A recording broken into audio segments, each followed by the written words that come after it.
The silent signs you're carrying, childhood wounds. There are wounds you carry that never bled, wounds that never left a mark on your skin, wounds that stayed hidden so deep inside you that even today you struggle to give them a name. And the strangest part, most people have no idea that their childhood still lives inside them, in the way they love, the way they fear, the way they react, the way they breathe through certain moments like they're reliving something they can't quite remember. Childhood wounds aren't always about something dramatic. Sometimes they come from silence. Sometimes from things that were missing. Sometimes from a look, a tone, a moment when you needed someone and no one came. And now, as an adult, you find yourself behaving in ways you can't fully understand. You care too much, you trust too fast, or you trust no one at all. You apologize for existing.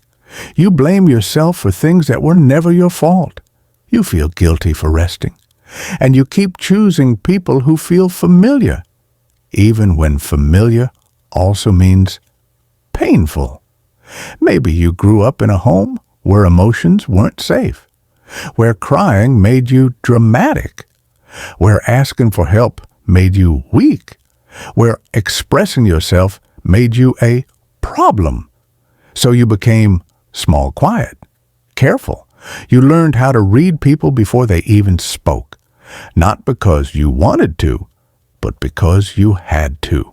Scanning rooms, reading micro-expressions, adjusting your behavior, little survival tactics that felt normal back then, but now, as an adult, exhaust you in ways you can't even explain. You tell yourself you're just observant, but deep down, you know it's not about observation, it's about safety. And maybe your childhood wasn't loud with chaos. Maybe it was quiet. Too quiet. No one yelled, no one hit, no one fought, but no one held you either.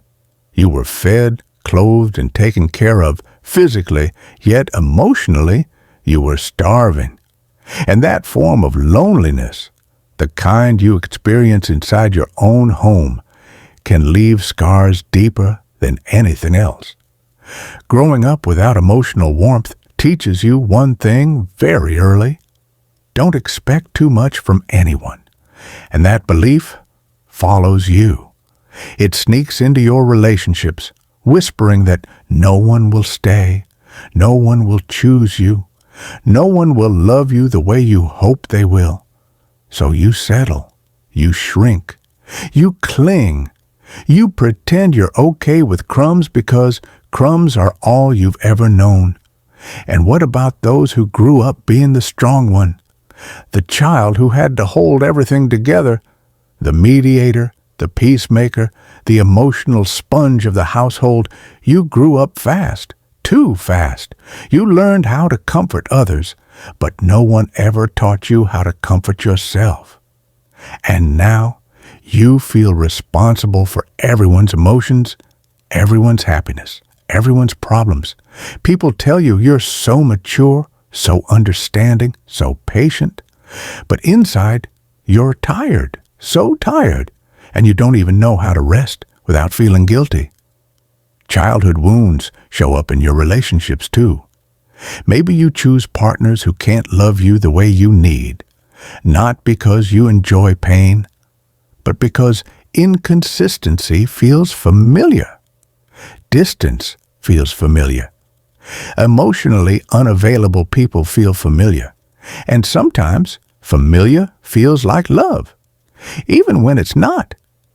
You keep trying to prove your worth to people who don't deserve you because deep down, a quiet part of you still believes that love has to be earned, that you must be perfect, calm, agreeable, low maintenance, that you must never be too much.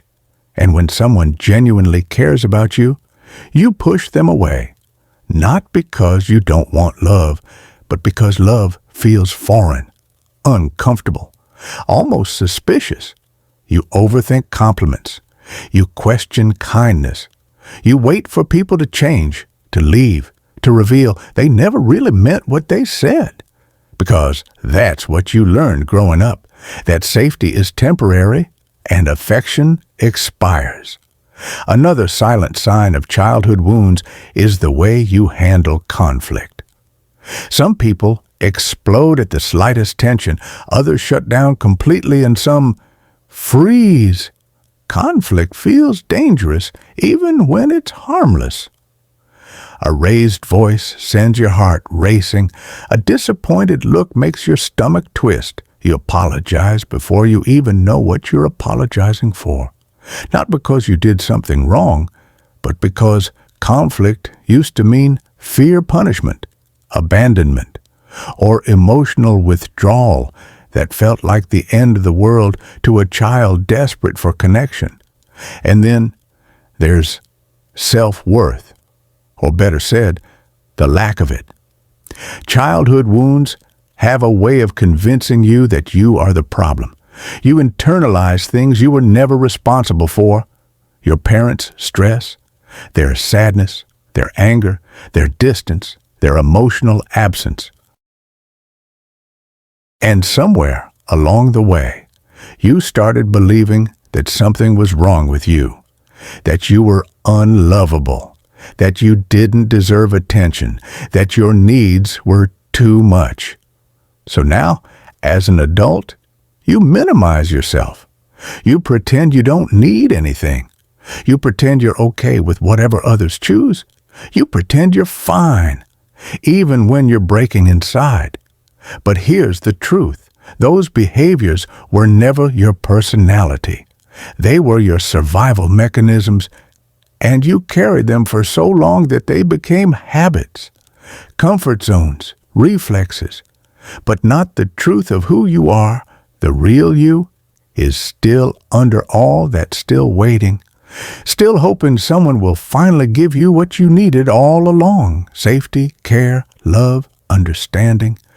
Someone who looks at you and truly sees you, and healing begins the moment you realize this. You are not a burden. You were a child doing your best. You adapted to survive. And now, as an adult, you're allowed to let go of those old survival strategies. You're allowed to set boundaries without feeling guilty. You're allowed to rest without earning it. You're allowed to speak your truth without fear. You're allowed to choose people who actually choose you. You're allowed to become someone new, someone lighter, someone freer, someone softer, someone who no longer carries the weight of a childhood they never chose. Healing doesn't happen overnight.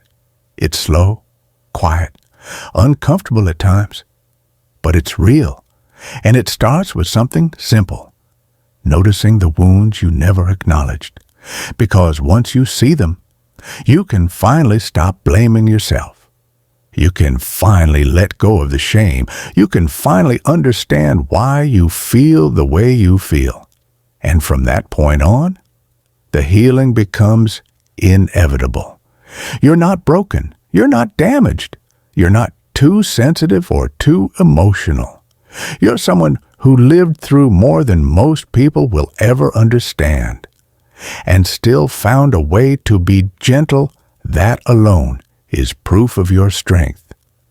And maybe, for the first time in your life, it's time to give yourself the love you've been giving to everyone else.